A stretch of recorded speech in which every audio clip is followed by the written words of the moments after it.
لڑتے ہیں تم بھی اللہ کی راہ میں ان سے لڑو، مگر زیادتی نہ کرنا کہ اللہ زیادتی کرنے والوں کو دوست نہیں رکھتا۔ اور ان کو جہاں پاؤ قتل کر دو، اور جہاں سے انہوں نے تم کو نکالا ہے یعنی مکے سے، وہاں سے تم بھی ان کو نکال دو۔ اور دین سے گمراہ کرنے کا فساد قتل و خونریزی سے کہیں بڑھ کر ہے۔ اور جب تک وہ تم سے مسجد حرام یعنی خانہ کعبہ کے پاس نہ لڑیں، تم بھی وہاں ان سے نہ لڑنا۔ ہاں اگر وہ تم سے لڑیں تو تم ان کو قتل کر ڈالو، کافروں کی یہی سزا ہے۔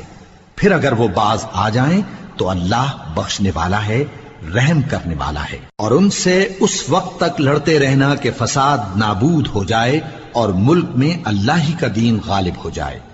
پھر اگر وہ فساد سے باز آ جائیں تو ظالموں کے سوا کسی پر زیادتی نہیں کرنی چاہیے۔ ادب کا مہینہ ادب کے مہینے کے مقابل ہے، اور ادب کی چیزیں ایک دوسرے